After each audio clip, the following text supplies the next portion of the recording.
Chamberlain, South Dakota, that killed 9 of 12 members of an Idaho family on board an overloaded small plane. The latest movie in the Marvel franchise is topping the weekend box office. Marvel Studios' Doctor Strange and the Multiverse of Madness kicking off the summer movie season with a blistering start. Wanda, what do you know about the multiverse? Viz had his theories. He believed it was dangerous. He was right. The film starring Benedict Cumberbatch earning an estimated $185 million in ticket sales. Last weekend's top-grossing film, The Bad Guys, falling to second place with an estimated $9.8 million in ticket sales. And Sonic the Hedgehog 2 selling $6.2 million in tickets to finish third. Laura Cantor, Fox News. Filipinos are voting for a new president, and Ferdinand Marcos Jr., the son of an ousted dictator, is one of the top contenders. He leads in some pre-election polls. I'm Paul Stevens, and this is Fox News. Half a day. My name is John Kinata from the village of Umate. I've applied for the program in Salapi to help me in my daily commute from Umate to Manila. Thank you to this administration for the program in Salapi. The application deadline for Program in Salapi has been extended to May 22nd, 2022. For more information, please visit doa.guam.gov. This ad was paid for by the Office of the Governor using government funds.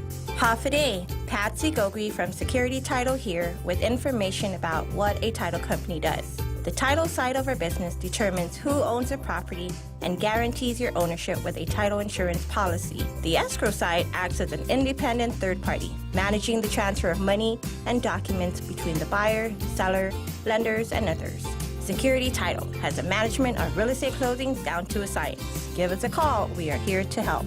King's Guam World Tennis Tour, presented by GTA, is bringing international tennis back to Guam. 4 weeks of international play will swing into action with 2 weeks of juniors, followed by 2 weeks of pros, May the 15th through June 12th. The Guam National Tennis Federation will host world-ranked players who will be coming to Guam from all over the world. Netters will compete for ranking points and cash to improve their position among the world's best. Matches will be played daily at the Guam National Tennis Center in Harmon, starting May 15th through June 12th. Special thanks to our platinum sponsors, Dimension Systems, New Gen, American Medical Center, and Morico Equipment.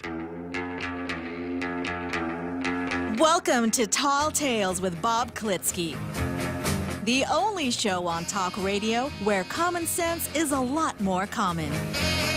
Phone lines are now open at 888-TALK. That's 888-8255. And now, The Point proudly brings you Tall Tales with Senator Bob Klitzkie.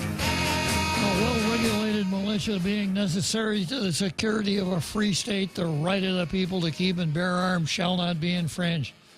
And by gosh, if it shall not be infringed, it should. This is the day it would never be infringed. Not on a Monday afternoon.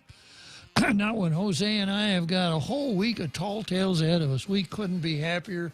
And don't even think about infringing out there, you gun grabbers.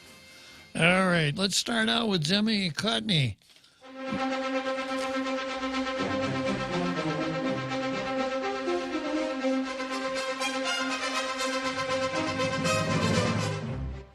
Now, you know, Zemi Cutney is my backwards bilingual play on words.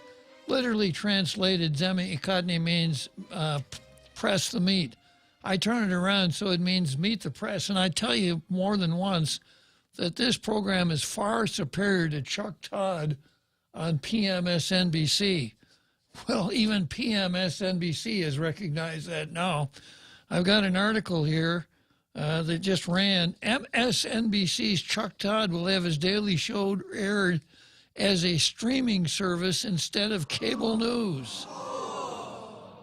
A decision that generated a great deal of social media discussion on Friday. Meet the Press Daily, the PMSNBC program based on the Sunday Public Affairs show, will go streaming only beginning next month. The show, which is anchored by Meet the Press moderator Chuck Todd and runs at 1 p.m. on Wednesdays, will be renamed Meet the Press Now and will stream at 4 p.m. weekdays. They're trying to run competition with Tall Tales. Chris Jansing will inherit Todd's slot on MSNBC. Now, the comments. The Daily Beast reported, to meet the press, Chuck Todd, Trevor Noah asked, "How are you doing?" I'd ask a follow-up question, but I know you don't know what those are. Sort of sounds kind of like some of our reporters, right? It was against this background that social media weighed in on Todd's demotion. Media analyst Jeff Jarvis described it as a move to the kiddie table. I'm sure the company line is that it's an investment in the digital future. Others will say good riddance.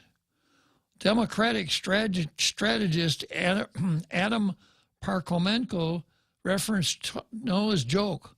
Trevor Noah's joke was so good, it booted Chuck Todd off MSNBC.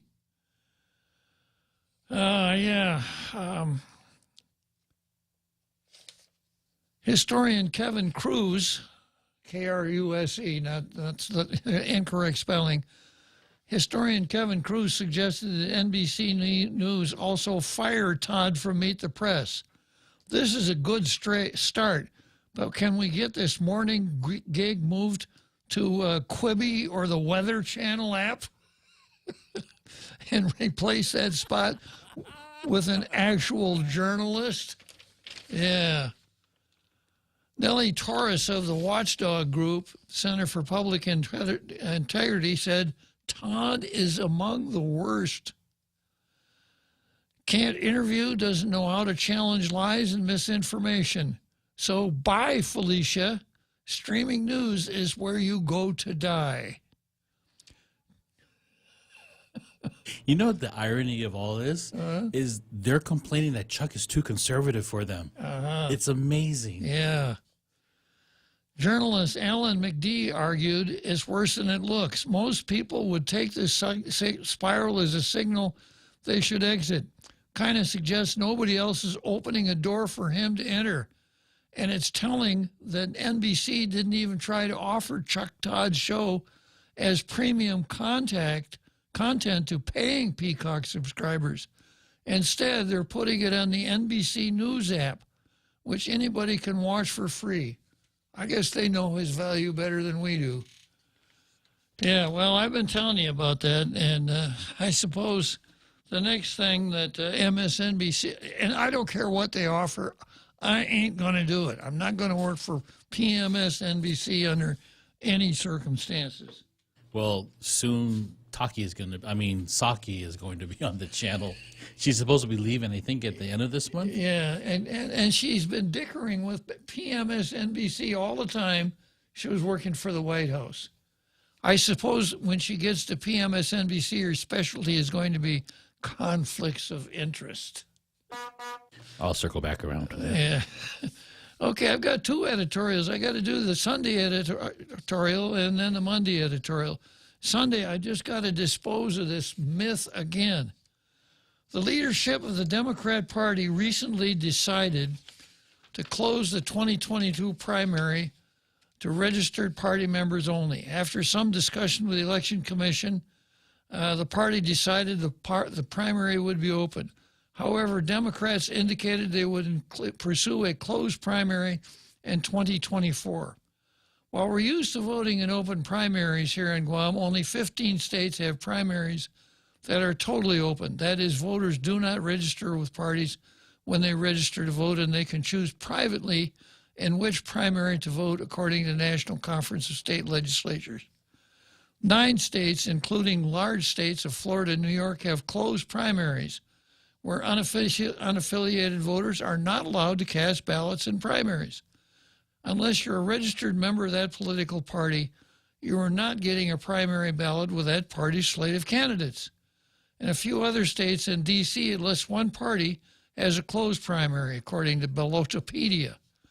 15 states have open primaries, and the other states have varying methods of selecting candidates who will run in general elections, including partially open and partially closed primaries.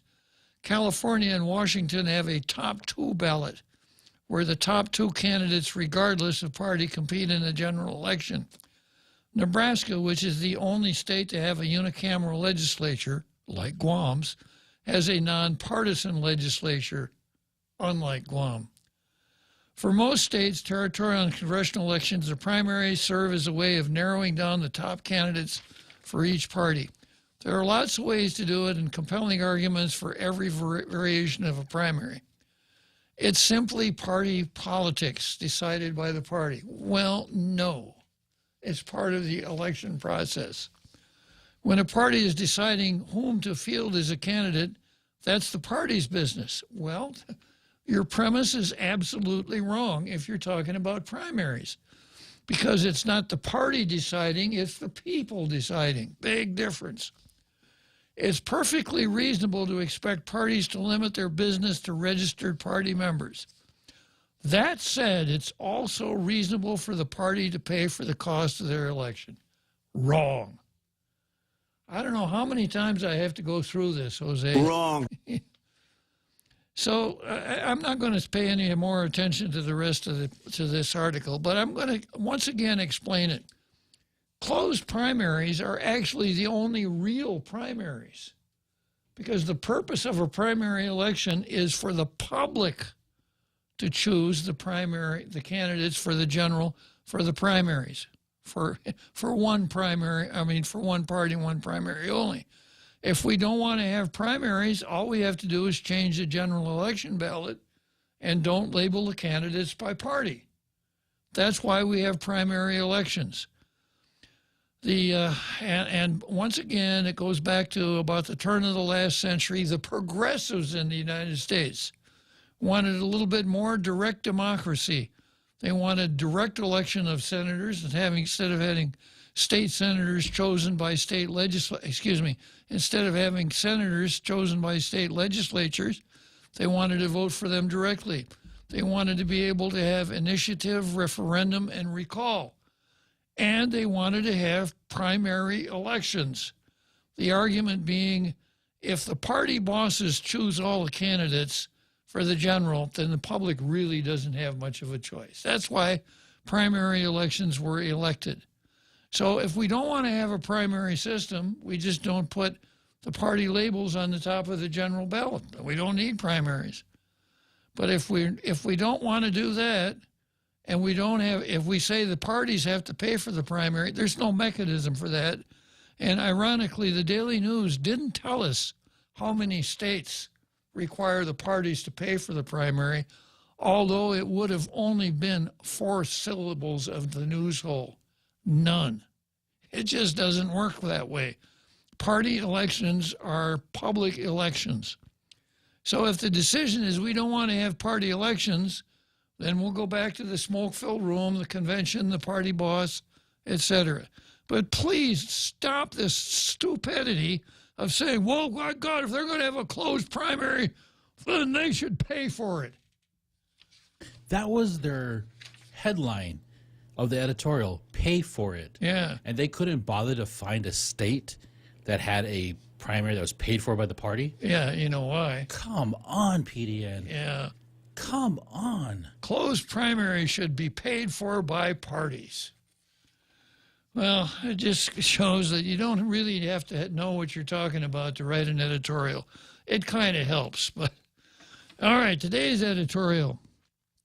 Our view, GDOE Sports League need an equal playing field. Now, before I get into that, I want to lay a little bit of a foundation because, you know, when is John Fernandez? I think we got to start a countdown. Let's find out what day he's leaving and start a countdown, Jose. Wow. Whether a transgender rugby girl should be allowed to continue. And once again, transgender rugby girl means boy playing in the girls' rugby league. But if they say that, then they'd have to follow the Title IX rules. Absolutely, yeah. Which they keep referencing, but they never cite which one they're referencing. I don't know if I can even, if I read this, will I be violating Title IX, Jose? Probably, right? Or the insular cases. Yeah, one of the two. Yeah, so whether a transgender girl rugby player, meaning a boy, should be allowed to continue to play in girls rugby is uncharted territory for the Department of Ed. Quote, this is an emerging complex issue. Many sports associations and state school districts are dealing with it currently, and it's not decided one way or another. But again, this issue is here on Guam, and we have to face it, said Superintendent of Education John Fernandez. For an hour and a half, GWE and the Board of Ed discussed the controversial issue. Although the board did not take a position on the matter, it indicated that legal representation has been sought. You got your own counsel down there. Somebody named James Stake is your in-house lawyer. For an hour and a half, as you were, the GEB Safe and Healthy Schools Committee addressed the concerns Wednesday during a work session following publicity over the matter after the superintendent issued his determination. Actually, it probably should read after the superintendent issued their determination. He's pretty woke. GEB Committee Chairman Maria Gutierrez made it clear from the start. What's the matter? Don't they know the phrase get-go? GEB Committee Chairman Maria Gutierrez made it clear from the get-go that no deliberations would be made while she cautioned educational officials about their impending input. The content of this work session is, board members, I caution you that you are not going to deliberate or offer your opinion on what side you're taking. This is a work session. I want to make that clear, Gutierrez said as she pounded her fist on the table.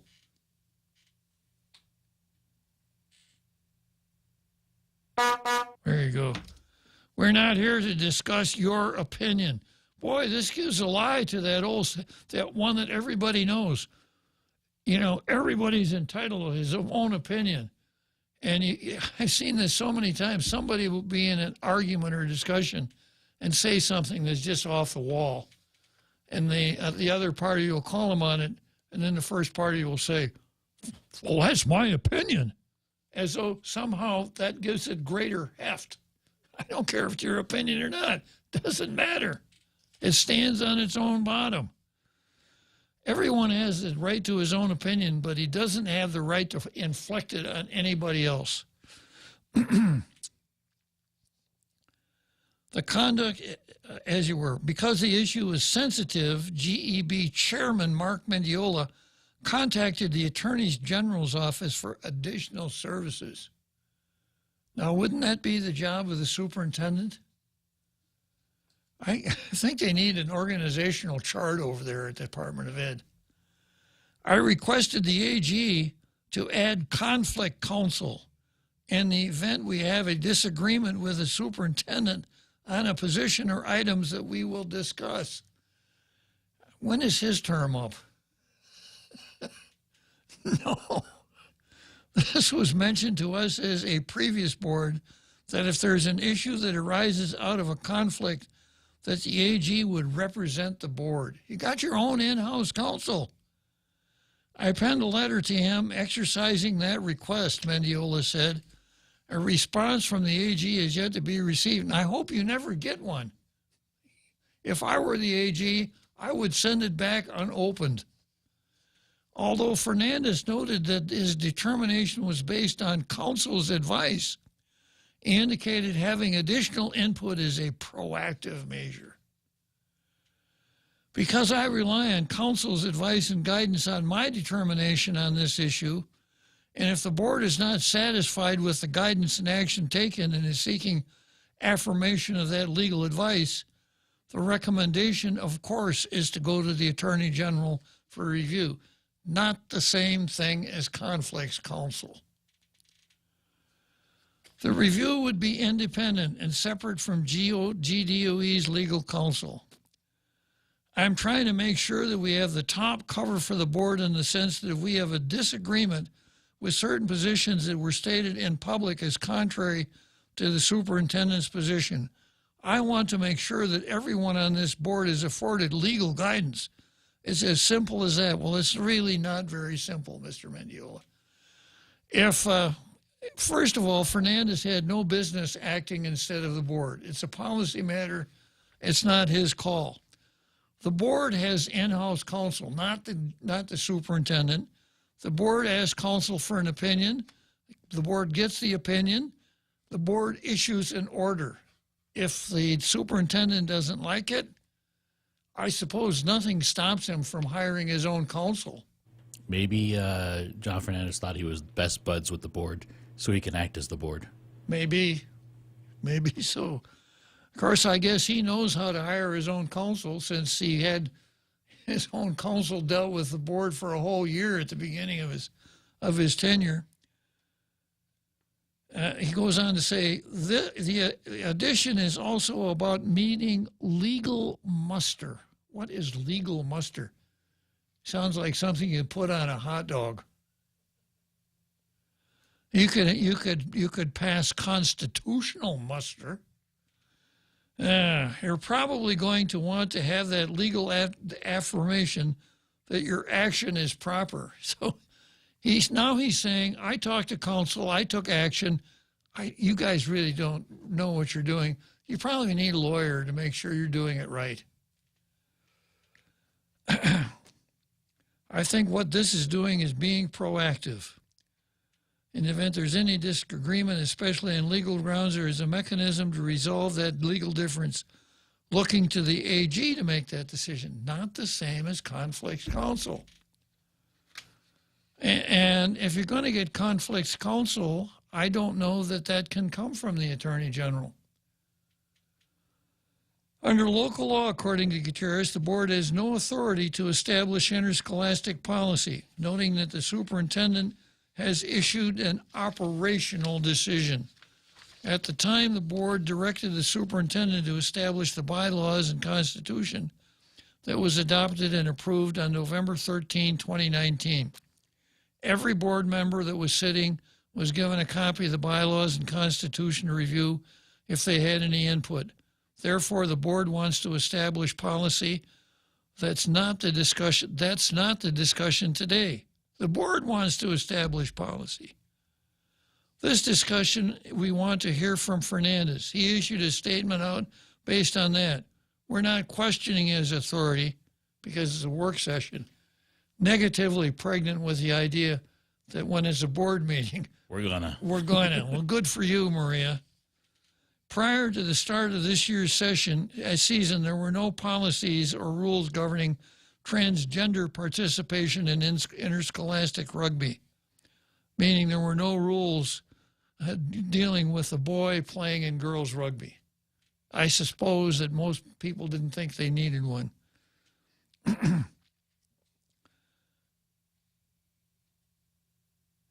And then a quote from Fernandez. In our bylaws, when it comes to rugby, we do require that the rugby union submit its rules for the season prior to the commencement of the game. The first matches were held on April 9, Fernandez said. We did subsequently receive a memo from Guam Rugby referencing the World Rugby Guidelines that came after the start of the season, so that presents a separate challenge. Not according to Josh Walsh. Josh Walsh said that Fernandez had these before the start of the season. A lot easier to say we got them. And he didn't say what he said. We received a memo from Guam Rugby referencing the rugby guidelines. And that is true. They did get a memo after the start of the season. I think there's another issue here. This is not about not having a policy. This is about wanting to switch policy midstream. Exactly. Which is what GDOE and John Fernandez is attempting to do. Yes. Yeah. And that's different because, we all hear stories of kids, young kids, who identify as cats or like to go around pretending they are wearing a costume, sure. Dragon, alligator, whatever, dog, cat. Yeah. What happens in the future years when we start affirming those feelings of identifying as a different species? That's not in Title IX. No. But are we going to allow a horse to play in? Because we don't have a policy. We have to. Right. And Title IX besides that. Or any other policy. This is why this is getting people to wake up, a different kind of woke, to this silliness. Exactly. Okay, going on. While this question does involve policies in general, there were no policies in place at the time. The question was based on what we did have. Did the bylaws prohibit or allow transgender participation in rugby, specifically transgender female participation in girls rugby? Once again, boy participation in girl rugby. And that was the question I had to decide in order to take action in the midst of an ongoing season, Fernandez said. Well, you didn't have to decide anything. Just let the girls play. Fernandez stressed that the public school system must look to develop an approach that is fair, equitable, and appropriate for the situation. Fair, equitable, equity. You got to work the word equity in there somewhere, right? There is work ahead to do, but in this case, I was dealing with an ongoing season, Fernandez said.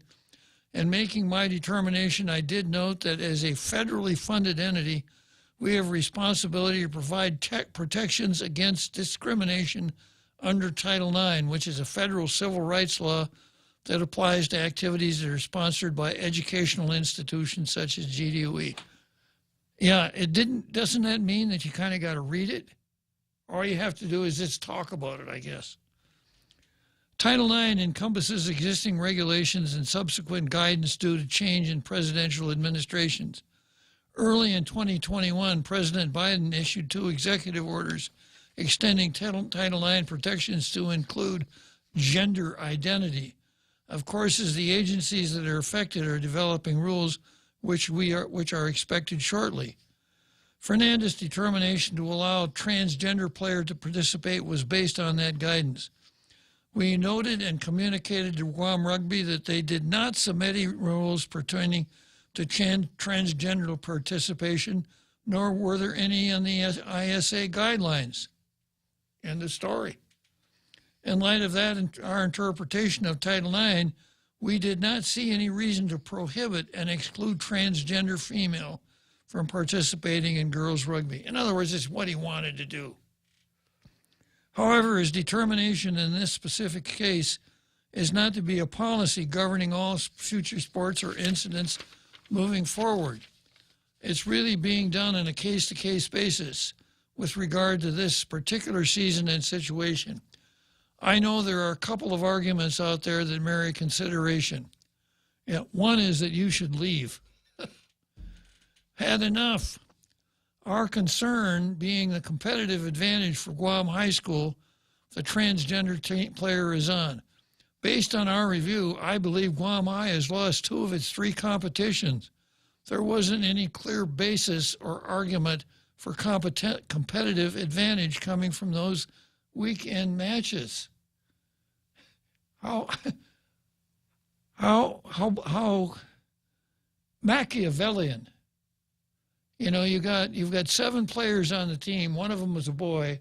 6 are girls. Let's say that the 6 girls are the worst rugby players that ever stepped on the field, and they lose 2 out of 3 games. This proves that having a boy playing makes no difference. Yeah, well, no matter what, he's going to justify this. Another concern was the safety of the players. TJ and I did raise the concerns about 3 athletes injured by the transgender female in the first weekend of competition.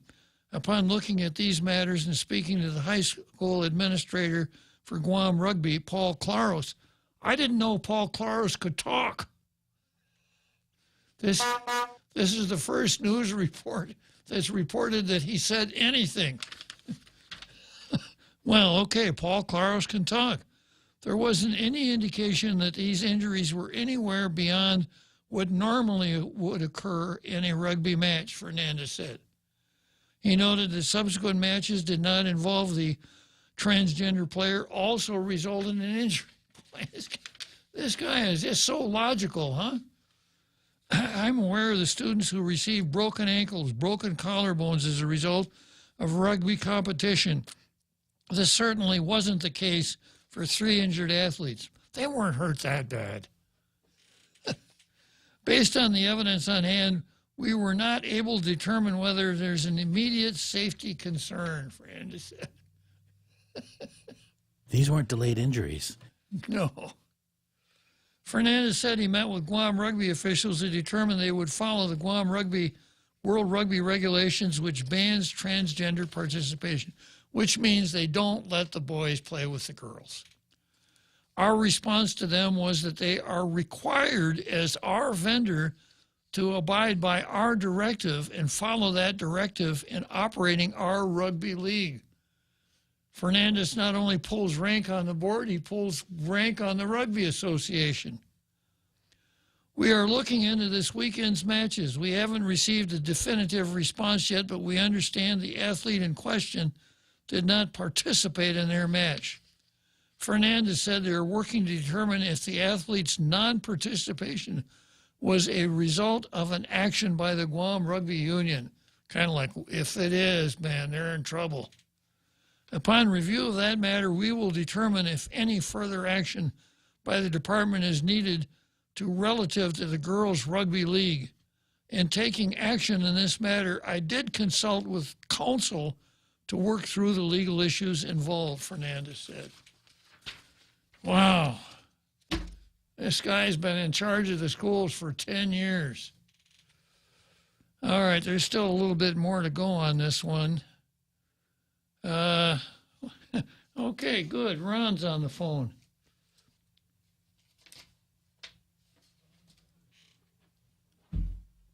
Ron, I understood from Maria Gutierrez's statement. Oh, this is different. Oh, this is Rob, not Ron, huh? Okay, go ahead, Rob. Go ahead, Rob. I don't know being McNitch, but I'll be Rob. Okay, good. Okay, regards to transgender in high school or college, whatever it is, it kind of hurts the individual that is truly female if they do get a scholarship for sports. And what happens if a transgender gets a scholarship in a university in the States? That it cuts off those females that are truly females on scholarships. It's not a fair playing game. Absolutely not. Absolutely not, Rob. And you can see how we've led down a path when it's necessary now to say females who are truly females. Right. Everybody knows what a female is. Everybody knows what a male is. Everybody knows what a boy is, etc. So let's say that we have rugby boy here playing, and there's a really good rugby player on the same team. The rugby boy doesn't get the college scholarship, but his presence on the field interferes with the female rugby player's ability to show off her skills because the game is built around the guy. Why can't the Department of Education say you must submit your birth certificate and you must be if in that gender to play in that sport in that division or section? I would make it easier than that. Right. At the high school age, I think it's pretty clear who's a boy and who's a girl. And my own analysis of this, Rob, was when this happened on April 6th, 9. What should have happened was that at the beginning of the game, the Tejan High coach should have said to the ref, "Hey, ref, time out. Get that boy off the field. This is girls rugby." And if the referee wouldn't have done it, the coach should have said, the coach should have said, "Come on, girls, we're going home. We're not going to play with the boys." Forfeit. Every game forfeit. Yeah. So this is that's my my sadness is that an individual that is in a certain sport, a female, and when it comes up for scholarship or something, the transgender might beat that individual out of getting a free education or help. Yeah, well, I don't need to go that far into it. My basic objection Too deep. is that it defies common sense. Yeah, but there's no such thing as common sense. When you have a separate league for girls and one for boys, and you let a boy play in the girls' league. Glad you called in, Rob. Good point on the scholarship. Got to take a break.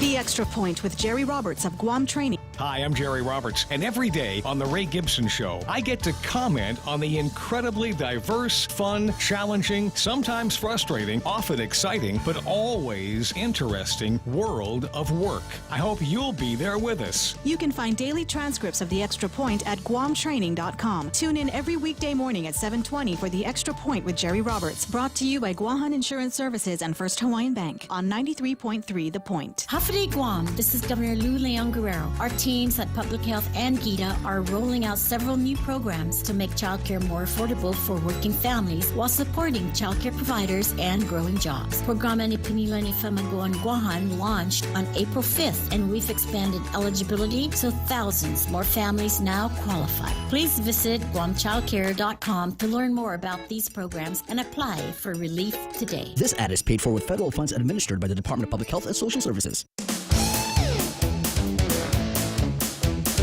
Now, more Tall Tales with Bob Klitzkie. Spitting truth like watermelon seeds at a summer picnic. Call now, 888-TALK, 888-8255. Okay, we're still in Zemi and Cotney. A lot of editorial fodder today here. This whole rugby boy thing just goes from ridiculous to ridiculouser. Do you recall a movie back in the 80s called Soul Man? C. Thomas Howell?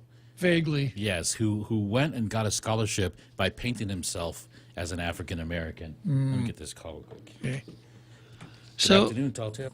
So I've got two more editorials here that I want to do in Zemi and Cotney. They came from Candid. And the title is Candidates to Opposing Testimonies on Abortion. And then I'm going to get into my own testimony on abortion and a little bit of chatter about Friday night's hearing.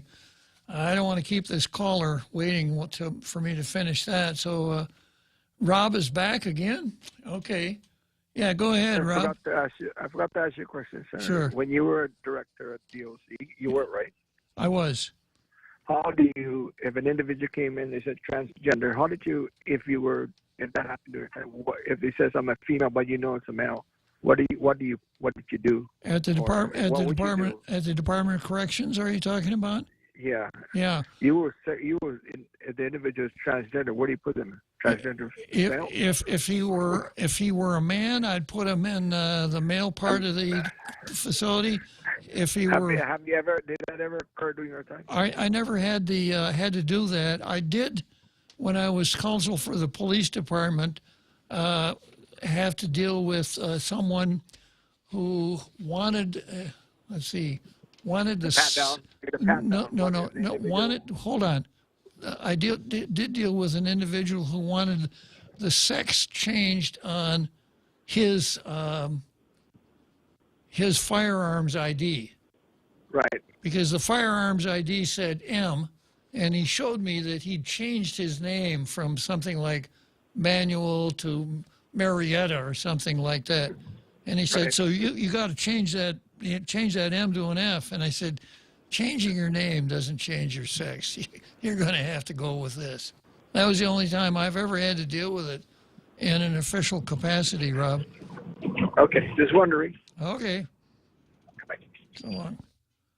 So, yeah, we got opposing testimonies from Candid News. Let's start out with Johnny Rosario's testimony against Bill 291. Buenas, Madam Speaker and members of the Committee on Health. My name is Johnny Rosario, and I oppose Bill 291 and any legislation that dictates the life of a pregnant woman. The government has no cause to involve itself in pregnancy. I understand that once a child is born, the state has every interest in the protection of the child if the child's life or welfare is placed in any danger. But until that time, the mother is the sole vessel of that pregnancy, and her life and welfare is what should count in the eyes of the law. As a society, we must come to terms with the fact that life begins at birth, not at conception.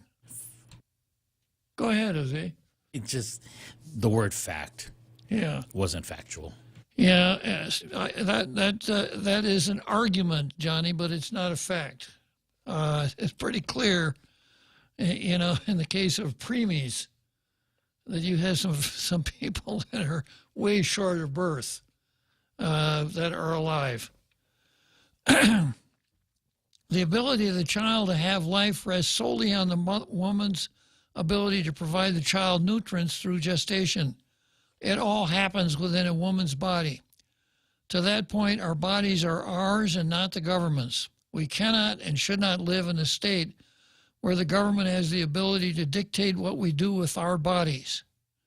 I don't know. We've had laws restricting minors from getting tattoos or piercings or. Is it my right to do meth? Yeah, exactly. Yeah, it's your body. However, you cannot punish someone for doing meth. You can punish someone for possessing meth, but you can't you can't punish someone for being under the influence of meth. Well, just to point out, this heartbeat bill is not a punishment on the the mother. Yeah. Okay. Let's see. We should not live in a state where the government has the ability to dictate what we do with our bodies. It is fascist, to say the least. If I may compare it to the recent controversy of the coronavirus vaccine, I found the government's dictates unsettling. This is 21st century America, and the fact that our government would come between the decision of a person makes in consultation with their doctor is the most un-American precept possible. I just want to concentrate on the 21st century America. And I talked the other day a little bit about deontology and teleology. And our Constitution is supposed to be deontological. It's supposed to set forth principles and ideals that are as valid 2 centuries later as they were on the day they were promulgated. It's supposed to be the unchanging part of our democracy. So telling me it's 21st century, I knew that New Year's Eve 2020. Anti-abortion statutes, just like vaccine mandates, rob us of our freedoms in the most violative ways.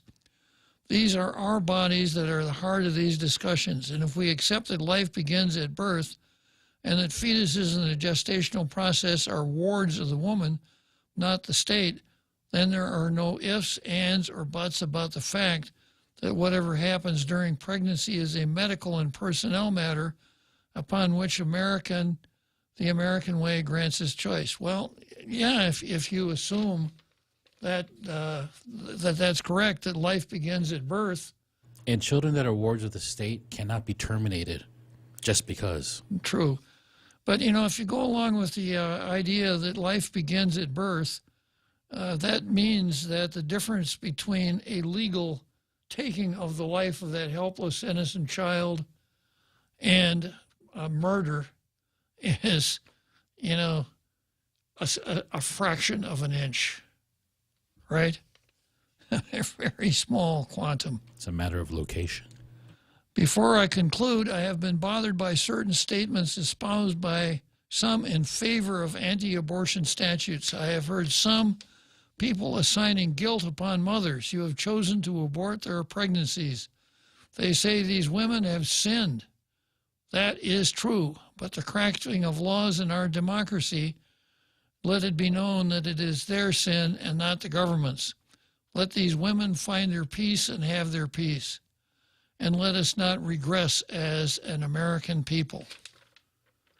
Okay, Johnny? Well, you got to give Troy credit. He's pretty tolerant within his own shop, right? Okay, here's Troy. Buenas, Madam Speaker and members of the Committee on Health. My name is Troy Torres, and I support Bill 291 and any legislation that protects the lives of people. If it's true that life begins at conception, then the state has an absolute interest in protecting the life and welfare of that child, no matter its age. Any policy that veers from that foundation simply creates a double standard in our murder laws. If the premise for allowing the choice to terminate a child in the womb is the autonomy of the host, then why do our laws not allow us to terminate the lives of 8-year-olds who cannot walk, see, or hear, or even feed on their own? What of elderly people who are bedridden? Now, some countries in Europe have kind of gone in that direction. Yeah. If you got a bedridden person who's, on the final lap, before the finish line, I don't think any European country has said we're going to put them away, but they use very persuasive methods to make that option available. There's a term. It's called euthanasia. Exactly. Not kids in China. Euthanasia. Right. What of elderly people who are bedridden and must be fed with tubes and incontinent? They too cannot live without the support of others. Their lives are dependent upon their, when it talks about cannot live without the support of others, my wife sometimes says that applies to me.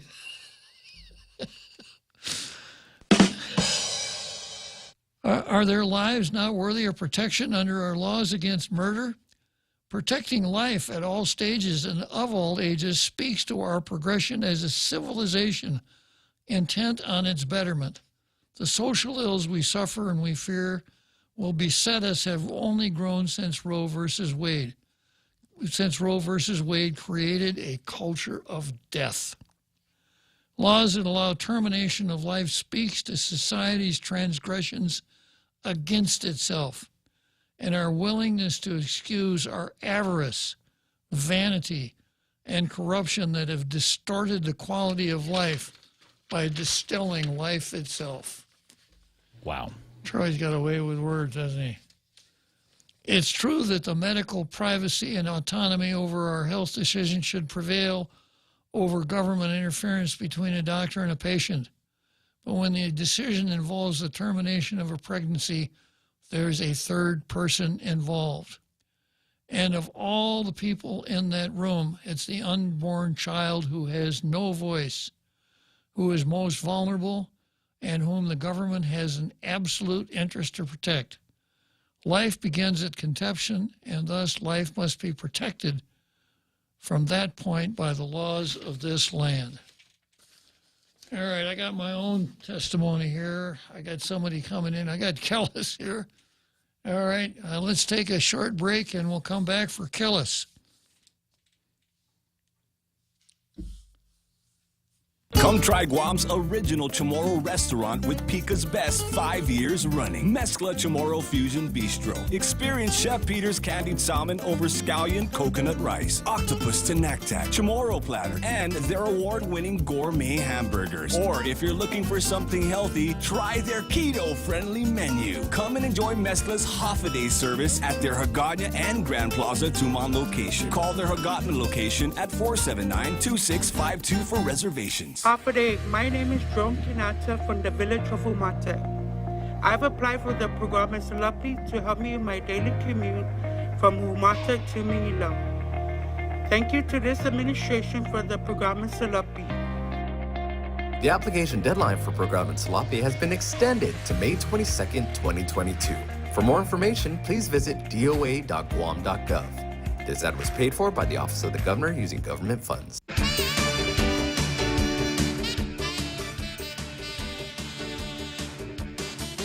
Okay, I got Kellis coming up next here.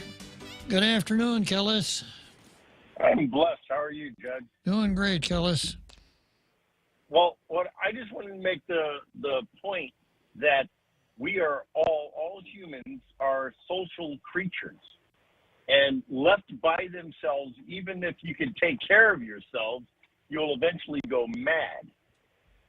So, but most, I would say, at least in the United States, there are very few, even adults, that could take care of themselves, produce their own food, produce their own clothes, etc. I mean, we are all reliant on other people for our food, for our everyday life. So, just to sit there and say that if you can't take care of yourself, how many, people right now, if they were, thrown into the jungle or put on a desert island, would survive? Good point, Kellis. Yeah, but then, what I was sitting there thinking of, if you think of like prisoners that are kept in solitary, in other words, they're given their sustenance, they're given their everything that they need, but if they have no physical contact with another person, they will go mad. It's one of the most severe punishments that we mete out in our prison system, solitary confinement. Right. And that's what I'm sitting there saying. When you hear all these people saying, well, if they can't take care, if they cannot take care of themselves, then they should get rid of it. I'd like to ask all of these people that are saying this, could you make your own food? Could you make your own clothes? Could you, entertain yourself, etc., by yourself? Because, in all honesty, I'm a pretty good guy. I could probably get a lot of stuff done. I may be able to feed myself. I may be able to, but, how could I make my own clothes? I could not, like Sergeant McCoy, where he made his clothes using coconut fiber. I wouldn't know how to do that. Good points all, Kellis. Okay, Judge. I just wanted to throw that in there because all the time you hear that, well, if they can't take care of themselves, then you should be able to kill them. Exactly. Well, there's very few people in this world that can. We'd have a lot of people getting killed, Kellis. Thanks again. Okay, I'm going to spend a little time on Facebook comments here, some pretty good ones. I'm going to start out with Jose Tedpago Jr., and he says, this is the ideology of Klaus Schwab, World Economic Forum, where the elderly, autistic, children being born into poverty, people with health conditions are a burden to society and must be eradicated to better society. Yeah, if you don't know who Klaus Schwab is, he's the head of the Davos gang, the Great Reset, the World Economic Forum, who has actually said this publicly, describing the aims of his organization. This is Klaus Schwab. In the Great Reset, you will own nothing, and you will be happy. It's a really sinister group. It's Klaus Schwab, Bill Gates, even the Pope is a fellow traveler. It's a sad situation. But you're absolutely right on that one, Jose Tedpago. And let me see, going back up to the top here.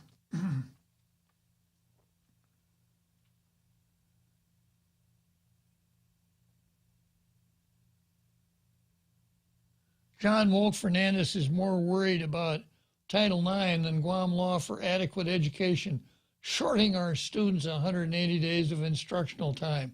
Jeez, I got him on that one too. And then JP Mosbahaki, you know who that is, Jose? Yeah. They say, well, I always identified myself as a woman. Well, she's got balls, tell you that. Yeah, and then Johnny Utah's here, and he says, hello, Pam is with us. And Jose Martinez, Title IX, however, at Section 106.34 states, this section does not prohibit separation of students by sex within the physical education classes or activities during participation in wrestling, boxing, rugby, ice hockey, football, basketball, and other sports. Other sports which involves bodily contact. Federal rules allow segregation of sexes in school contact sports. Yeah, except unless John Fernandez wants to just say Title IX. Troy already debunked the Wolk-Fernandez decision. Title IX already has language for the policy. Mosbahaki, they want to play sports, fine, go ahead. Make their own division. Have their true advocates and supporters funded. Okay, we got a break for the big halftime show. Come back from that. I'm going to look at more at the Facebook posts. I'm going to tell you, I'm going to read my testimony into the record, and we'll go on with the card.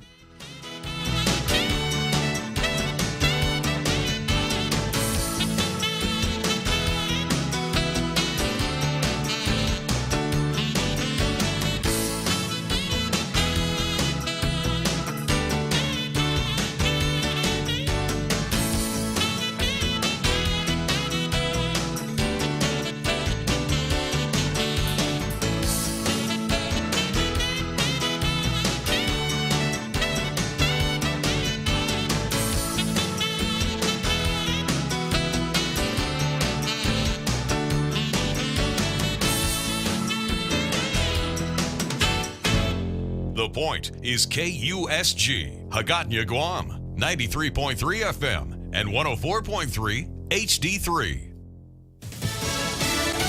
Going a step further, I'm Paul Stevens, Fox News. The state of Mississippi among several states ready to ban most abortions through so-called trigger laws if the U.S. Supreme Court overturns Roe v. Wade. Republican Governor Tate Reeves. And if, in fact, this court votes to overturn Roe, you are correct. Our trigger law will go into effect, and we will ban abortions with the exceptions of rape and the life of the mother because of that trigger law that passed in 2007. Governor Reeves, Sunday on NBC's Meet the Press. The current case before the High Court is tied to a Mississippi law that limits abortion. Arson investigators, meantime, probing a fire inside the headquarters of the anti-abortion group Wisconsin Family Action, where someone had also spray painted a message outside. That fire reported shortly after 6 a.m. Sunday with a message, quote, "If abortions aren't safe, then you aren't either," unquote, spray painted on the building. First Lady Jill Biden making an unannounced Mother's Day trip Sunday to Ukraine to meet with that nation's First Lady as a show of solidarity against the continuing Russian invasion. This as Russian forces are targeting Ukrainian infrastructure, including areas with civilians. We've been hearing rounds and rounds of air raid sirens. There have been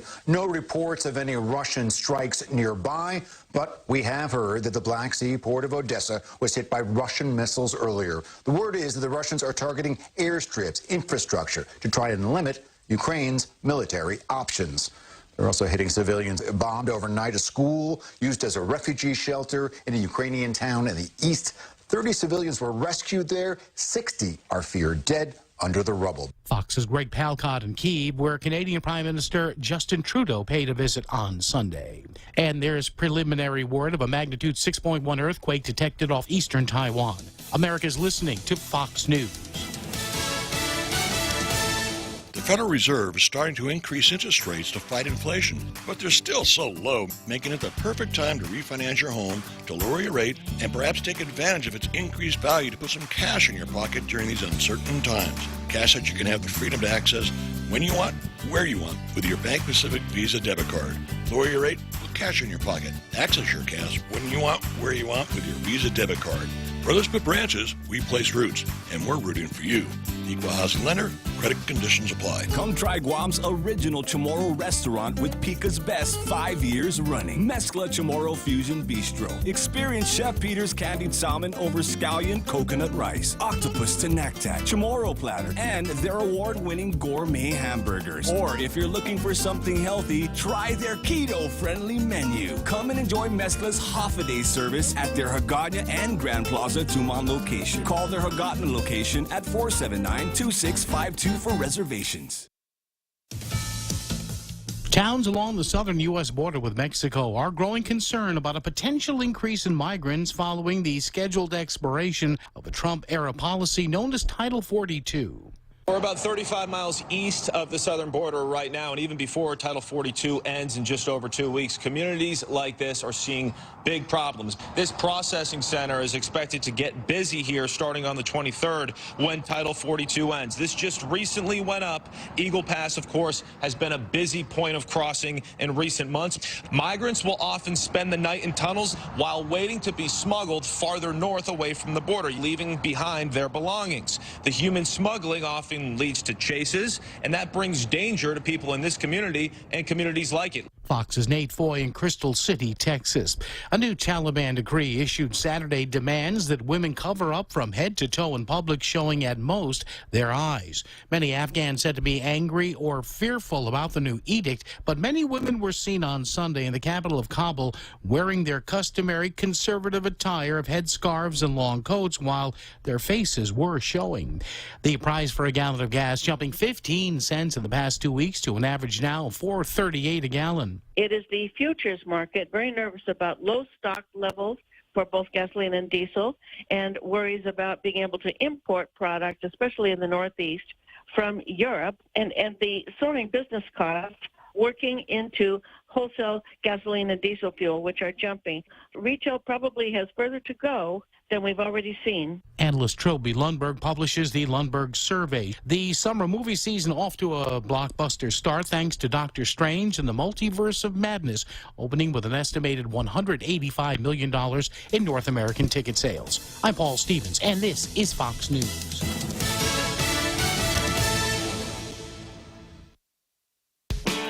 Are you looking for a new place to hang out with your friends? Let's go along the sidelines at Sidelines Bar and Grill. Located at 154 Iriarty Road, Unit 4 and 5 in Tamuning behind Royal Bigs. Sidelines, a hidden gem with nothing but great things to offer. Great atmosphere, great food, top shelf drinks, and a great team. What are we waiting for? Let the fun begin at Sidelines Bar and Grill. Open daily from 3 p.m. to 2 a.m. See you there. Half a day. My name is John Kinata from the village of Umata. I've applied for the program in Salapi to help me in my daily commute from Umata to Manila. Thank you to this administration for the program in Salapi. The application deadline for program in Salapi has been extended to May 22nd, 2022. For more information, please visit doa.guam.gov. This ad was paid for by the Office of the Governor using government funds. Subway's Eat Fresh Refresh does it again, bringing back a classic fan favorite on the menu. The roast beef returns. And not just any roast beef, it's choice Angus roast beef, flavorful and satisfying on its own, or layered with oven-roasted turkey and Black Forest ham in the Subway Club. Whether you're a choice Angus roast beef purist or like the variety of the Subway Club, both come piled high on hearty multi-grain bread with fresh hand-sliced veggies. Get your fill of the new roast beef at Subway. Eat fresh.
Okay, another big halftime show here that we've all come to love so much. Gets better and better every week. Today is Monday. You'll notice it's Red Shirt Monday, and I am wearing my standard red shirt for Monday, as you can see. And because it's Red Shirt Monday, it's also the day that we play Hope Cristobal's screen test. But before we get into the screen test, I had some really good comments here on Facebook dealing with the subjects we discussed during the first half that I want to go through, and then we'll go to the screen test. Starting out with Jose Ted Pajago. It's hilarious. We're going to refer to the rugby league. We don't like the rugby league's answer, so we're going to trump their decision. Good point. And Benedetto Tauto, you only need to be a Guam High grad to come to the conclusion boys shouldn't be playing with girls. And then and we've got J.P. Moss Bahaki to think the Department of Education would know enough to teach kids facts of biology and anatomy. Let's go, Brenda. Yeah. And let's see, Mark Francis checked in, and Johnny Utah. I just got to call out one of the GMHers charged nurses writing a Happy Mother's Day to men who think they are women and believed it and delivered a baby on Facebook. I respect him from my time working with him in GMH-ER. I asked him, please don't make me lose respect for you. And then I've got Jose Tedpago. The pro-abortion activists seem to be behaving like BLM activists. And Soros movement, Molotov cocktails being hurled at pregnancy centers and defaming the church. And more Jose. The pro-abortion activists are pretty dumb. If they shut up and let this run course, then come back and fight this at the state level, maybe, just maybe, strategy is not their strength, dumbasses. And then we've got Ismael Velez. This is what America is supposed to be. He's talking about the Candid News editorials, dueling editorials. This is what America is supposed to be. Two coworkers, friends, family, or even strangers being able to disagree and remain cordial, kind to each other, and get past the argument. Thanks, Troy Torres and Johnny Rosario.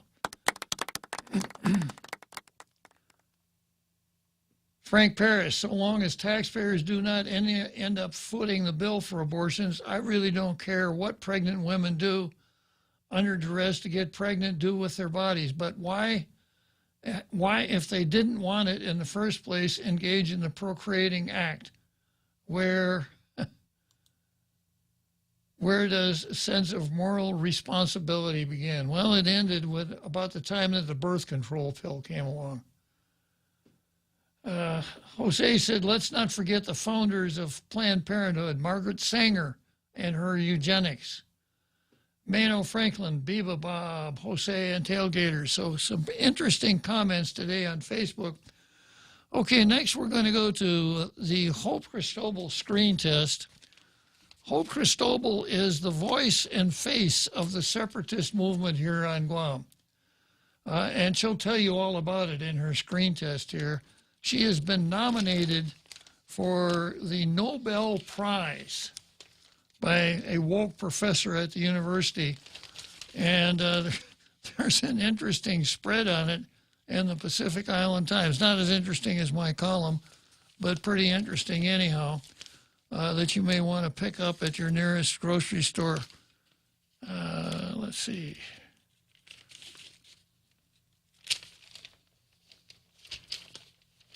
A little trouble finding it here today.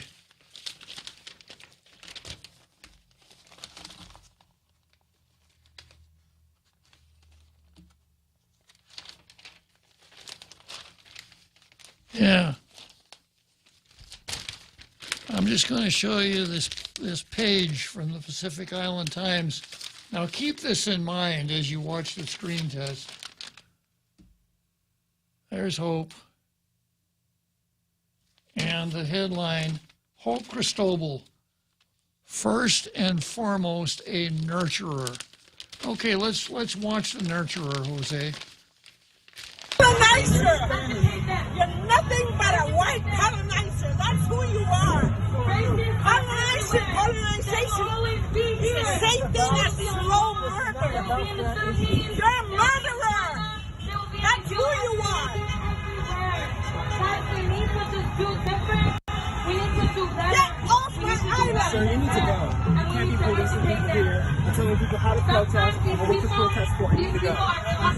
You need to go. I'm against this. Yeah, that's cool, but you cannot be policing people and telling them how to protest and what to advocate for.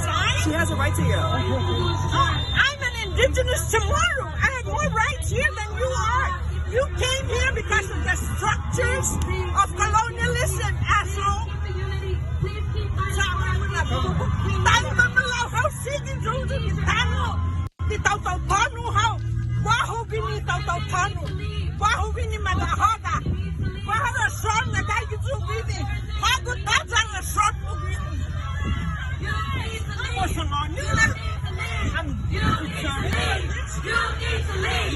to leave. You need to go. Please. You need to get out of here. Please pause this. Get out of here. Please, this is not your place. When I get a chance, go. Please. Thank you. Thank you, partner. Please leave. No, you did not What happened, ma'am? Oh, he confronted me. What did he He's say? telling me I shouldn't be here. I support Black Lives Matter.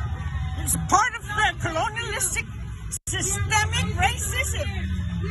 And I came here to support these people. He's a white man that has come here. And he continues the legacy of colonialism. He continues to fight people, individuals, my goodness. I'm a former senator.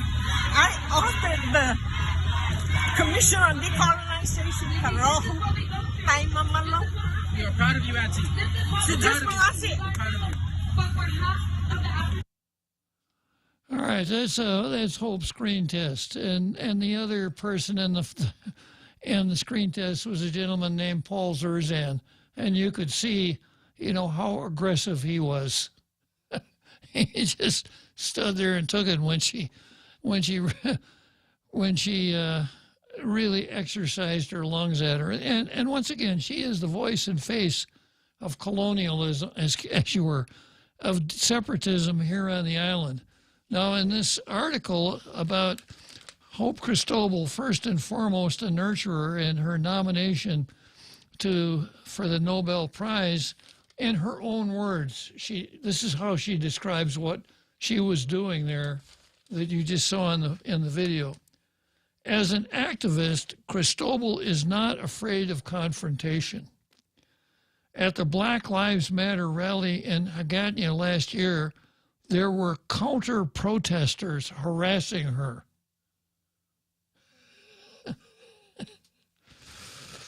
She said, "I wasn't afraid to back down. There are always people out there who will challenge you. These are just part of the journey. I can be hard because I'm an educator. I went to the BLM rally because I wanted to show my support for oppressed peoples. I follow the news and I'm aware that innocent people are getting killed just because of their skin color. We need to see each other beyond the color of our skin." That's what she said. "You're a white man. You have no rights here. Get off our island." Yeah. As an activist, Cristobal is not afraid of confrontation. At a Black Lives Matter rally in Agana last year, there were counter-protesters harassing her.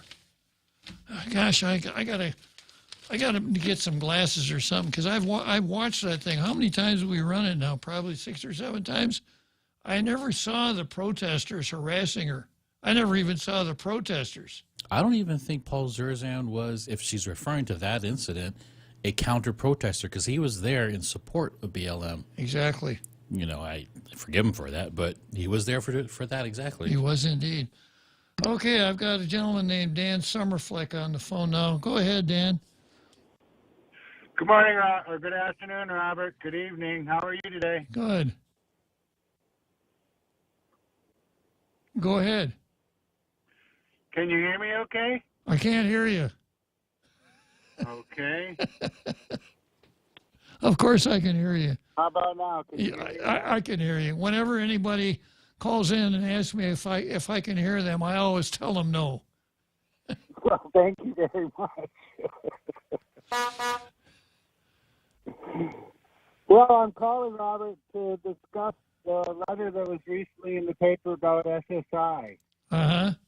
And John Weisenberger's approach to the whole process. Now, why aren't we contributing anything to support these persons with disabilities other than the, I think it's 25% match that we contribute to the aid to the permanently blind and disabled? Okay. And my question, and the question he's asking basically is there any local support to support this section of our population, about 1,700 people who are right now receiving aid to the permanently blind and disabled, whom would be eligible for SSI were that applicable to Guam? And we've continued our approach in seeking the federal government to pay this, but we haven't looked at the local governments at all. And I thought that was a very good point to bring up. Okay. Okay.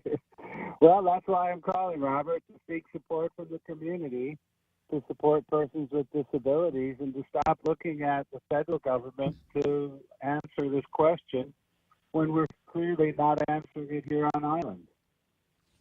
I understand. That's pretty much what John said in his letter to the editor that I covered last week. I missed your coverage on it last week, so if you've already gone over it, well, then I guess I'm just an echo in the crowd. Pretty much, yeah. Unless the position, and I guess the question I would have is this even in legislators' mind? Was this an issue that came up at all while you were in the legislature? No, it never did. It never did. I knew about SSI because I'm a very curious type, so I looked it up the first time I saw it. And, of course, with the Internet nowadays, it's so easy to look things up. But, no, there was no interest in fact, no knowledge about SSI at all when I was a senator. Well, that's interesting, and I think that's kind of been the case. Everyone's been looking at, well, the federal government should look into this. But I don't think people are looking local, and that's why I think John's letter is very much to the point. You know, before there was SSI, there was diversity amongst the states, some providing a amount of money that may potentially support the individual, and other states or jurisdictions providing minimal at best. And I think what John's point is why aren't we looking locally? Well, I understand the question, and I have the answer too, and that is that a squeaking wheel gets the most grease, and there's no advocacy here concerning SSI except in two fronts. One, there's this lunacy that in order to get SSI, the Supreme Court must overrule the insular cases. Tina Rose Munya Barnes spent a whole lot of time and effort on her resolution to the House Committee on Natural Resources, asking that committee to memorialize the Supreme Court to overrule the insular cases so we could get SSI. There has been no advocacy where it belongs, which means at the Congress. And, of course, there's nothing that stops the local government from doing it. But right now, the loud voices are much more interested in bitching about the unfair treatment from the national government than they are in pursuing any relief for people with disabilities. Well, and I think that's why John's letter brings the point home very clearly. To sit and complain and not look locally seems to be short-sighted. You know, the insular cases are the insular cases. The question that I see more directly involved in this is equal protection for U.S. citizens.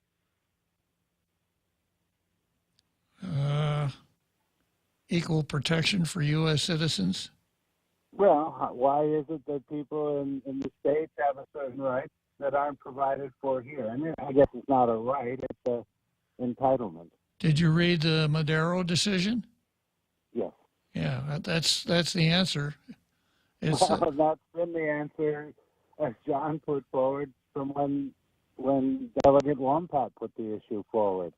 Well, and John put that forward as well. Well, if you're talking about equal protection for citizens, I don't think that you could use that as a platform for getting the legislature to do anything.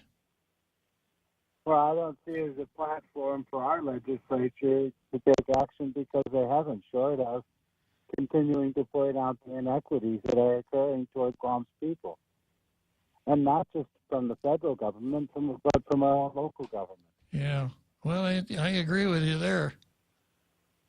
Okay, well, so if you agree, my hope would be that we keep this conversation rolling on our local government, starting to look at how it can provide for persons with disabilities.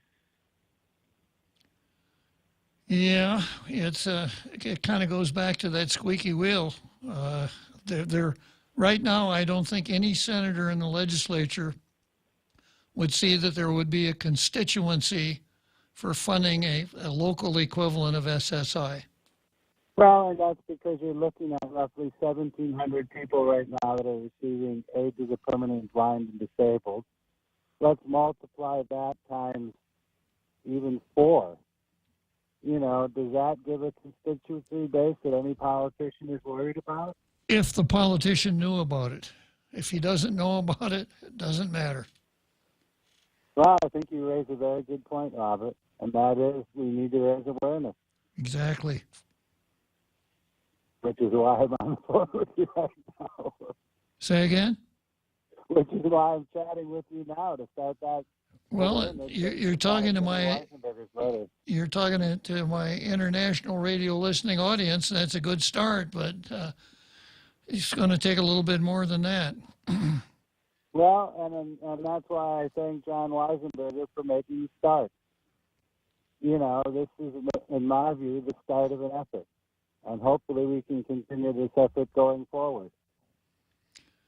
Well, I think that the 2 words that I would suggest to you that are going to be the most meaningful are earned media. You've lost me. Earned media. If you don't know what earned media is, I can see you're going to have a little difficulty. Earned media is a term that politicians use when they are able to get some news coverage. So if you make the front page of the Daily News and it's 7 column inches, you look at how much an ad with that same placement would cost, the same size ad, that's the value of your earned media. Ah, now I see your point. So politicians pay a lot of attention to earned media. And as between earned media and paid media, guess which one is by far the most effective? I would think the earned. So, whether it's good or bad, is very effective either direction here on this island. So if you would really move and come up with a name for it, local SSI or something like that, right? SSI Gitano or something like that. Come up with a clever name for it and figure out your strategy for getting some earned media. And then you got a chance. Just the fact that something is logical, sensible, and affordable doesn't mean that it's going to go anywhere at all.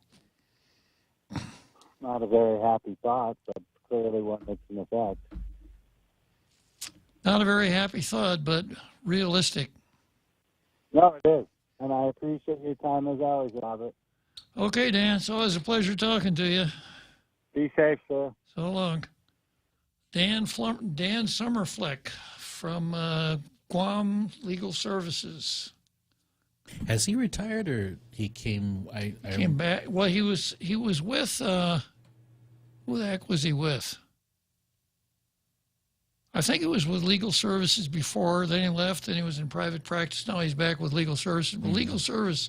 He's always been an advocate. I know that. Yeah, it's not the government of Guam. It's a private corporation. Yeah. Okay, moving right along here. I promised you I'd read my testimony. I think maybe I'll show it to you. But we'll head for Wrigley Field first for the 7th inning stretch. The Extra Point with Jerry Roberts of Guam Training. Hi, I'm Jerry Roberts, and every day on The Ray Gibson Show, I get to comment on the incredibly diverse, fun, challenging, sometimes frustrating, often exciting, but always interesting world of work. I hope you'll be there with us. You can find daily transcripts of The Extra Point at guamtraining.com. Tune in every weekday morning at 7:20 for The Extra Point with Jerry Roberts, brought to you by Guahan Insurance Services and First Hawaiian Bank on 93.3 The Point. Listen to The Point anytime, anywhere on Odyssey. Odyssey is your new audio home for all the music, news, sports, and podcasts that matter to you. Find your favorite stations like The Point and discover more. Music stations, local and trusted news sources, sports talk and team coverage, plus today's biggest podcasts. Find it all on the Odyssey app. AUDACY.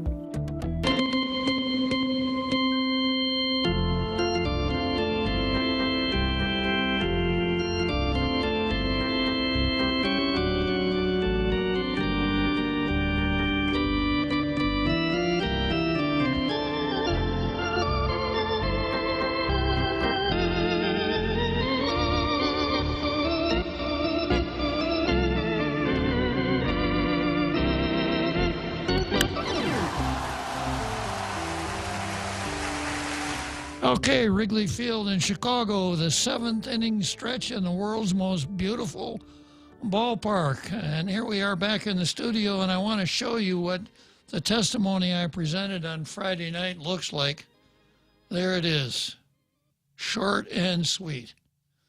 You really don't need 17 pages to lay this stuff out. And here's how my testimony goes. Abortion. Bottom line up front. Never. They'll flood the media with sophistry, straw man, false dilemma, faulty equivalence, et tu quoque, and appeal to authority. But no matter what logical fallacy, cheap shot, legislative legerdemain, deflection, or mischaracterization the pro-abortion gang employs, it doesn't change the answer to the fundamental question. When is it okay to take the life of a helpless, innocent human? That was bottom line up front. You remember what the bottom line up front was? Never. So my impressions of the hearing that I saw on Friday night is pretty interesting. And I'm just going to draw some conclusions. I'm not ready to go to the bank on them. I'm not ready to enter into, I don't have any footnotes or bibliography or videos or anything like that. But I saw some young girls, probably under 25, who were very pro-abortion. And, I would admit that there are some arguments that are not, silly or ridiculous in favor of abortion, none of which I agree with. But the young folks seem to be motivated more by anger than any sense of logic or anything other than strongly held feelings, as opposed to any kind of a thought process or reason. Anger. Kind of Greta Thunberg's best line, which is, "How dare you?" Yeah, it was kind of like a, "How dare you?" And then there was an awful lot of faulty equivalence. A lot of anger at the legislature and senators. One fairly young person, probably 30 or younger, came in and talked about all of her personal problems, and then was extremely angry at the senators because they hadn't solved any of her personal problems. And, I don't remember which one of them I heard this from, but, this is violence. Making abortion unavailable is violence. It's going to cause deaths, and the blood will be on your hands, senators, pointing at the senators, etc. Just a very, very emotional approach to dealing with this question. One of the people who testified thought it would be a really good opportunity to kind of talk about herself.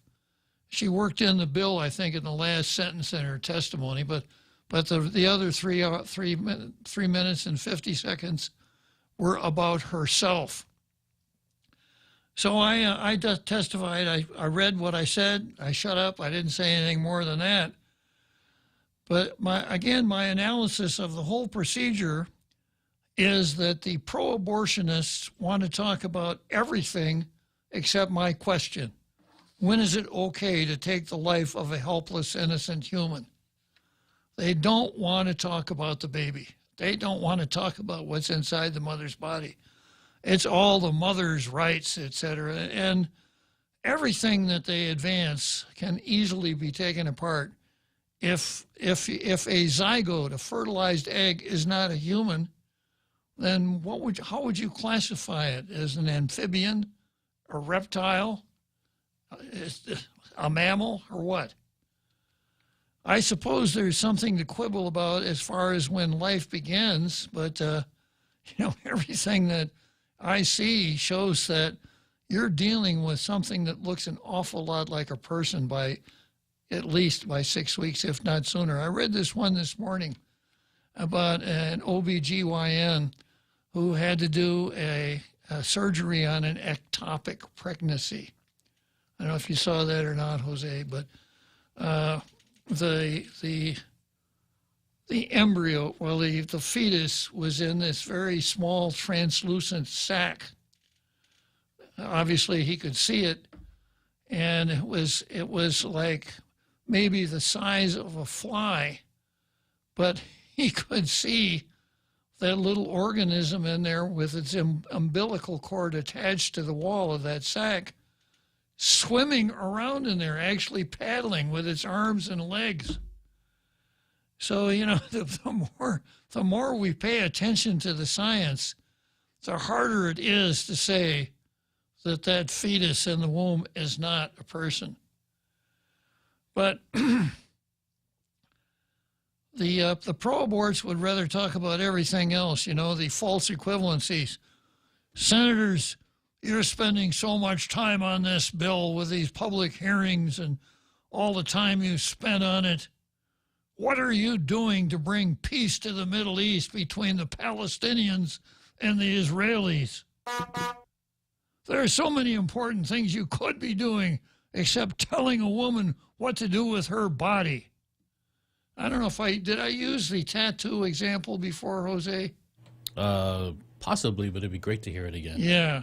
Okay, this time let's say it's going to be a woman, right? And a woman has a large tattoo on her forearm. It's got a heart, and inside the heart it says, "I love Bobby." This is so believable, right? and then the woman starts dating Johnny.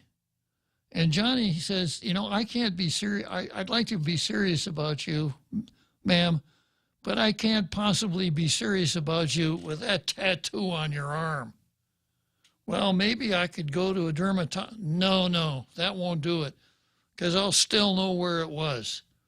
If you really want me, you've got to go to a surgeon and have your arm amputated 4 inches below the elbow. Oh, okay. Would any reputable surgeon perform that surgery? I don't think so. Nope. What about bodily autonomy?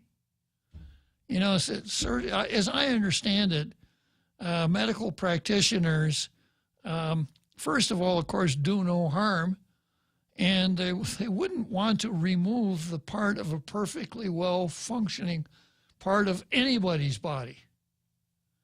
You know, so... You know, even a plastic surgeon won't remove certain things because it's against the law. Yeah. So the logic wasn't there for the pro-abort side. Emotion and anger and extremely skillful mental gymnastics to try to talk about everything except about the baby that gets killed. You know, when there's an abortion, the only person that survives the abortion is the mother. The other one dies.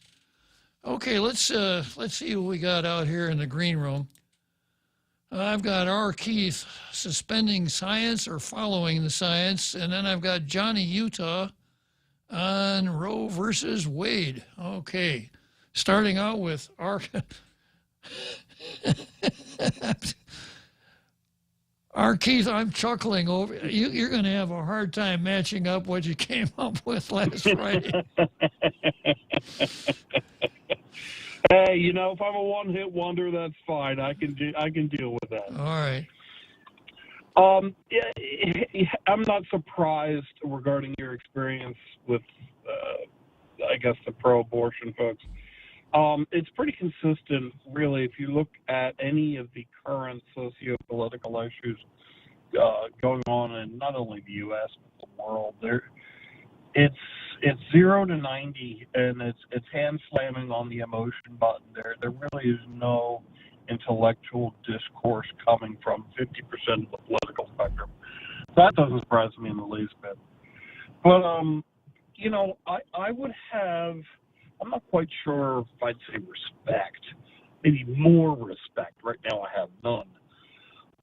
For the pro-abortion folks, if they would just be coldly honest. Yeah. It's a fetus. It's the beginning of a baby, and I want to get rid of it because it's inconvenient. Okay. Then we've got a moral dilemma. The line is clear. Where do we draw it? But instead, as you so noted, they engage in this word salad. I love that expression. And legerdemain and denial of logic and denial of science to justify their position. Now, this is the follow the science crowd, the same one that's been beating that particular phrase over our heads for 2 years. Let's boil it down to the most common biological, what's the word I'm looking for? Factor. DNA. If you take what is inside the mother and you run a DNA profile on it, we have DNA profiles for every known species on the earth, and we're working on putting them together for some extinct species. So, you run a DNA profile of whatever that thing is inside a mother, and what species is going to pop up.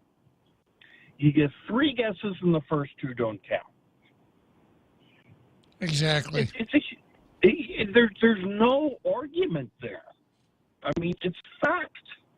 Now, if you want to, like I said, head on down the road of, yeah, but it's not viable, or yeah, but none of your business, or whatever have you. That's at least, again, I hate to use the word respectable, but that's at least a non-idiotic, maybe that's it, argument. But to say it's not human, really?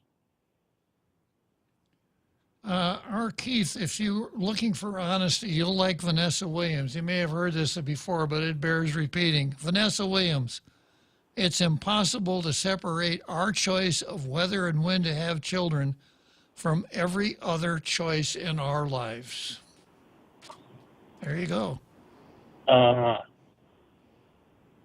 It's cold, but it's not beating around the bush. Yeah, like I said, I gotta find a better word, because I've had the same position for decades. It's not I would have more respect for them. It was that I would at least, I just don't know what the word is. Anyway, if you come up with something, let me know. Well, you might want to try to work with the word toleration in there somewhere. You might have... Okay, that's not bad. Yeah, that's not bad. A decision that can be unpleasant but tolerated. Well, maybe not the decision, but at least the rationale. Yeah. Okay, well, I got you here. In case there are some folks that weren't listening on Friday, can you tell us one more time about the false dichotomy that you've detected with... Yeah. One of the more interesting aspects of this whole abortion debate, and it sort of follows on what I was just talking about, is this question of what is it inside a pregnant woman. It is just chock full of contradictions. 2 weeks ago, nobody knew what a woman was. We couldn't define it. But now, the Roe versus Wade comes up in discussion. Now, all of a sudden, half the planet, or half the country, is yelling and screaming about women's rights. And it's like, oh, so you recognize women now. How interesting. The second is biologically what is inside there. When they want to dispose of it, it's a clump of cells. It's an unviable tissue mass and other such wonderful euphemisms. But when it suits their purpose, such as gleaning federal or state funding for prenatal care, neonatal care, hospitals, hell, even parking spaces and other such little advantages or what have you. Or if a pregnant woman happens to unfortunately be the victim of a crime, and the whatever it is inside them dies, then the perpetrator gets charged with murder. So it would seem that whether or not what is inside her is a person all depends on who's ending it. Now, if the baby, the whatever it is inside, survives the stabbing from this perpetrator, this fictional perpetrator, if it were to have died, it would have murder. But 5 minutes later, outside the courtroom, if it had lived, she could give it an abortion, and now all of a sudden, instantly, it's an unviable tissue mass. So, is it one? Is it the other? Is it both? It's both. And that, yeah, and you brought up, and it was a wonderful fact that you picked up on that.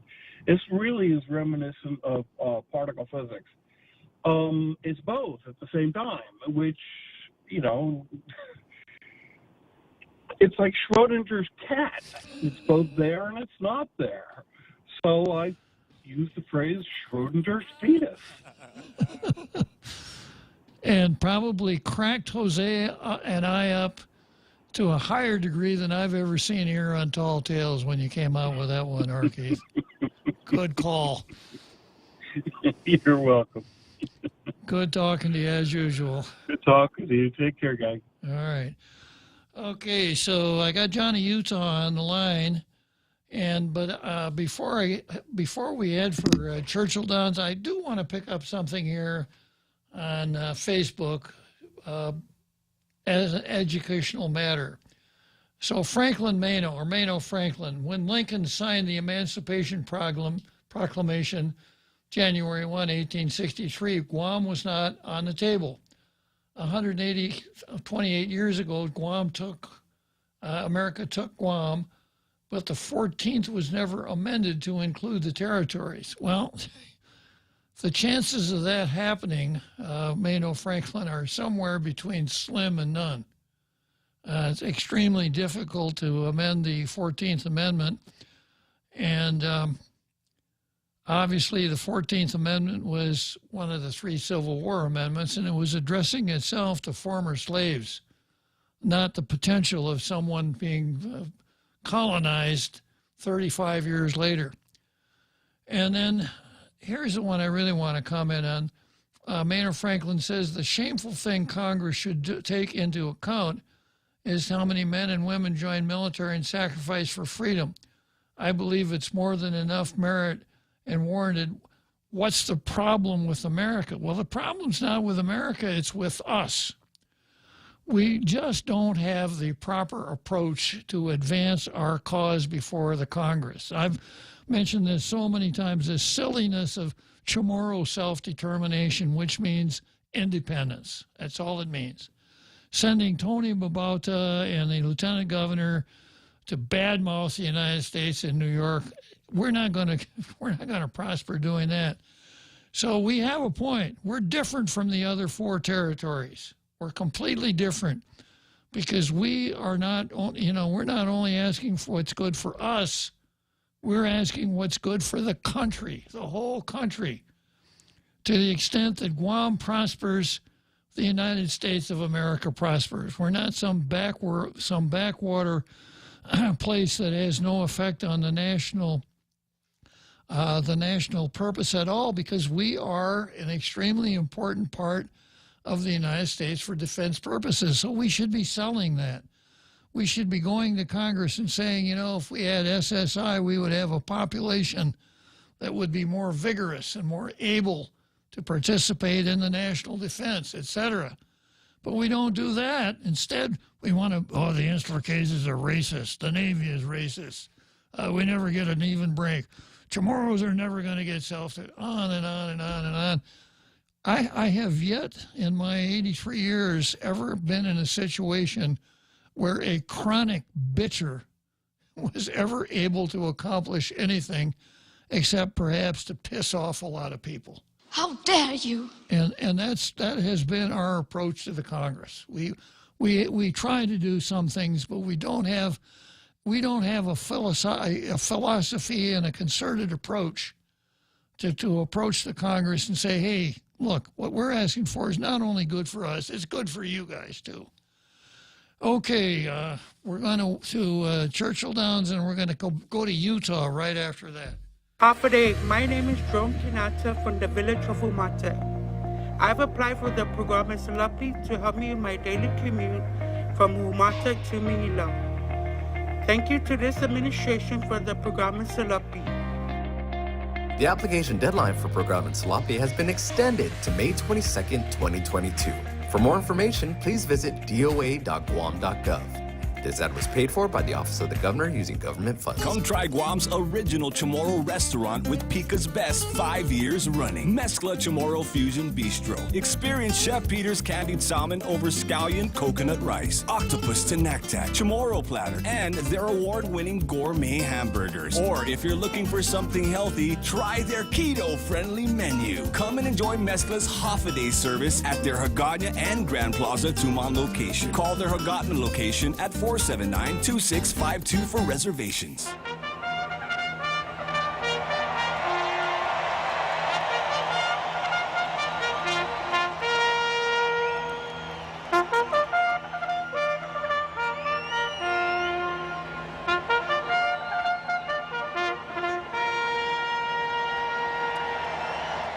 So Churchill Downs, I'm going to go out and jump in my car out in the parking lot at Churchill Downs, head north for a while, pick up I-80 heading west, and head straight for Utah. When I get to Utah, I'm going to cut north a little bit right through Salt Lake City, where I will find none other than Johnny Utah.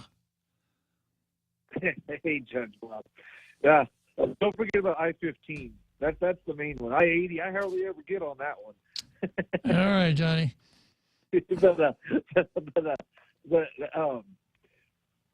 Roe versus Wade. I had a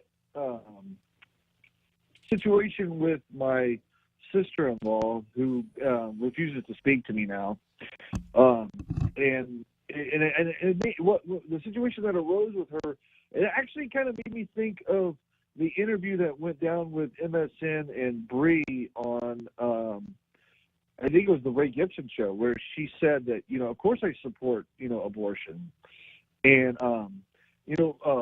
Roe versus Wade is, this blind statement. It's like this motivational thing in women's minds that they grew up with, all through the 70s and 80s.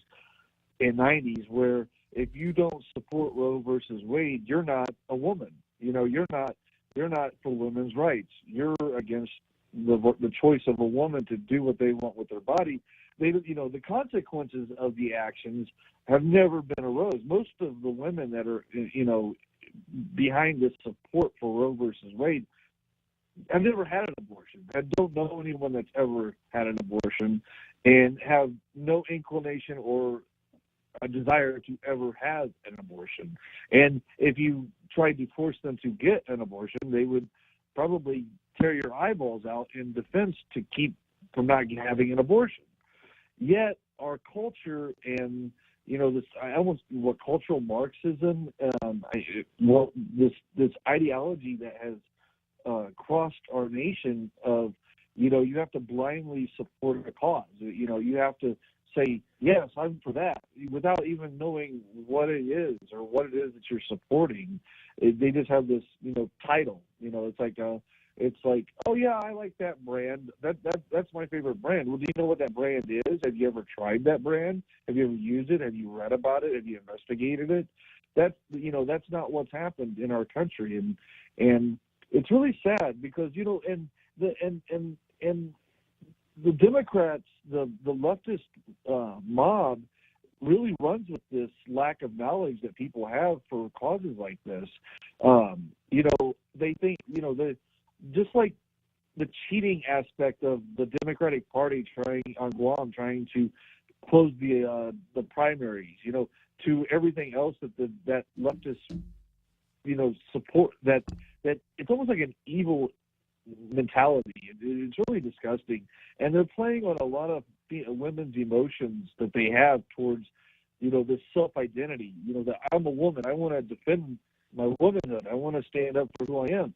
And part of that, they believe, is saying, yes, I support Roe versus Wade, even though I don't know anyone who ever is going to have an abortion. And, I guess that's just kind of my take on it. My sister-in-law is really upset with me because I explained the whole details of Roe versus Wade, and that, it's not going to make abortions illegal. It's going to return the power to the states where it should be, where it should have always been, and that this whole decision in itself was wrong at the very beginning. It should never have even happened. And, of course, she doesn't want to talk to me. I'm done. I'm excommunicated from her life. So your sister-in-law said, my mind's made up. Don't confuse me with the facts. Correct. And it wasn't even that. She doesn't even want to hear the facts. And then it's the same with a lot of people on this subject matter, because they have this blind belief in something, and they don't want to be embarrassed. They don't want their ego and their pride to be damaged. And to tell them that, hey, guess what? This thing that you believe in, it's not real. They don't. It offends people. They get offended, and it hurts their feelings. And the culture today is to not learn and grow from making a mistake or not understanding something. It's to instead, dig a hole and bury it, and just continue on with your gross mistakes and destructive behavior. And that's really where we're at with this. I mean, this whole thing where they leaked the SCOTUS opinion it gives evidence to the dementia of the Democratic Party. Why did they do that? The other thing too is, in my opinion, they shot themselves in the foot. It's just like what Lou and the DNC on Guam did by trying to close down the primary so soon and really make themselves look like idiots. The Democrats have done the same thing by leaking the SCOTUS opinion, because guess what? It's going to give enough time for all the liberal emotion to blow out, for all their anger and hate to exhaust themselves, because they can only be hateful and angry for so long. And it's obvious that the rioting and the severe behavior is not going to happen. It's not happening yet. It's not happening, and it doesn't appear that it's going to happen. And I don't think it's going to happen, because 2020 is too fresh in everyone's mind, and the riots from then. And by the time we get to the midterms, which was what their goal was to divert attention from their failures to this, so that when the midterms come in November, that no one will vote, that people will jump back on the Democrat bandwagon and vote them into the House and the Senate. It's not going to happen. It's not going to happen. And I think by the time that the midterms come around, this whole Roe versus Wade thing is just going to shoot them in the foot, because there's going to be enough time to present the evidence, to get the logical arguments out there into the public, for them to hear why this decision is happening. And they're going to realize that, hey, I live in California and I support abortion, and guess what? My state is going to allow me to have an abortion. And hey, I live in Utah and I don't support abortion, and guess what? My state is not going to allow an abortion. That's where we're heading towards, and that's where it should be. That's where it should be. Now, Johnny, you probably understand why I very seldom use the words federal government on the show, because we don't have a federal government. And Democrats want to make sure that we don't have a federal government. They're much more content with a national government where all the decisions are made in Washington. Pay no attention to these 50 administrative districts that used to be called states. Correct. Yeah, and that happened with the COVID, with the mandates. When the Supreme Court did that emergency session and came in and said, hey, look, This is a state decision. It is not a national government decision. Gotta go, Johnny. Adios, amigo. Good talking. Later, Joe. Oh, here we go. Let's go, Brandon. See you tomorrow.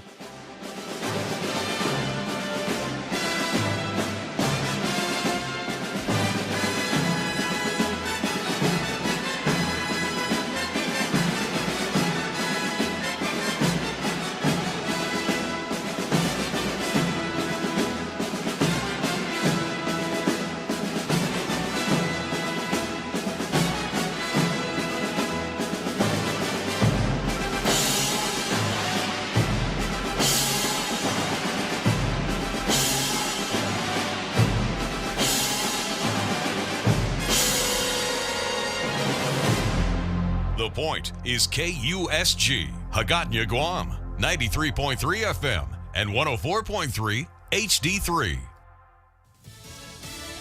A show of support. I'm Paul Stevens, Fox News. Canadian Prime Minister Justin Trudeau and First Lady Jill Biden both making separate stops Sunday in Ukraine. Justin Trudeau in Kyiv. We began our day today with a visit to Irpin, where I witnessed firsthand the brutality of Russia's illegal war, of neighborhoods battered, homes destroyed. But I also witnessed the resilience of Ukrainians as people rebuild, as people stood, even outnumbered, 8-1, to defend not just their homes, but the entire city behind them of Kyiv. First Lady Jill Biden making an earlier unannounced visit to Ukraine and meeting with Ukraine's First Lady in Uzhhorod. A strong earthquake shaking the seas between eastern Taiwan and southwestern Japan Monday, but there's no danger of a tsunami. Japan saying the 6.6 magnitude quake hit off the island of Yonaguni, about 66 miles east of Taiwan. Taiwan measuring the quake at a magnitude 6.1, about 17 miles deep. Protesters continuing to gather outside the homes of Supreme Court justices following the publication of a leaked draft opinion suggesting the court plans to overturn Roe v. Wade. Police on hand as protesters showed up outside the homes of Chief Justice John Roberts and Justice Brett Kavanaugh. Earlier, Clarence Thomas said the court will not be bullied into making decisions. The addresses of some conservative justices posted online by pro-choice groups. Chuck Schumer says the Senate will vote Wednesday to codify abortion rights into law in the wake of the leaked Supreme Court opinion. Fox's Lucas Tomlinson at the White House. Roe v. Wade gave women the right to access abortion nationwide. Gas prices rising again. The average price for a gallon of regular up 15 cents in the past 2 weeks to $4.38 a gallon, according to the Lundberg survey. America's listening to Fox News.